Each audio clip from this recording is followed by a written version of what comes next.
Minä tässä kerran Ullakolle yksin kapusin ja sattumalta vanhan kaapin siellä aukaisin. Mä sitä pengoin mitä lienen oikein etsinyt, niin löysin vanhan olkihatun, siitä kerron nyt. Sen pölystä kun puhdistin ja sitä kääntelin ja Ullakolle vanhan arkun päälle istahdin. En aikaa tiedä miten kauan siinä viivähdin, kun isoisän tarinaa mä hiljaa muistelin.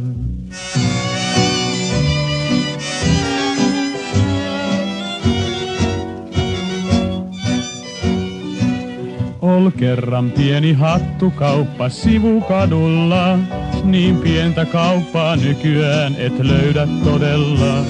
Ja siihen puotiin iso isä kerran piipahti, hän kauan etsi olkihatun, viimein valitsi.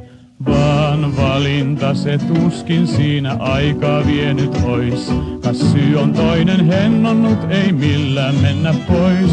Kun kerran katsoi myyjättären silmiin sinisiin, niin kaikki hatut ostanut hän kohta olis niin.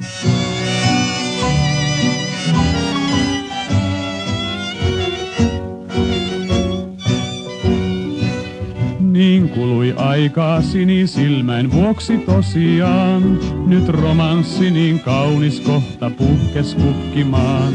Ja joka päivä iltasin kun kello tuli 6, nähtiin eräs herrasmies ja olkihattu uus.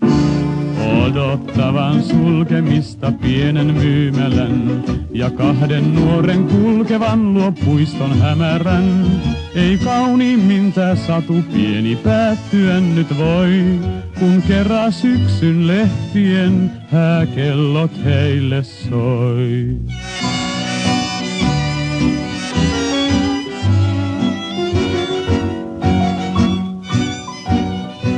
Näin kuvat kulki muistoissani hämys Ullakon, ja mietin kuinka kaunis sentään ihmiselo on. Vaan miten vähän jääkään meistä muistoks tulevain, kuin iso isän tarinasta olkihattu vain. Vaan ehkä ajan tomun alta joskus kuitenkin joku pienen muiston löytää niin kuin minäkin. Näin iso isän olkihattu sai mun laulamaan, ja vanhan kaapin kätköihin sen laitoin uudestaan.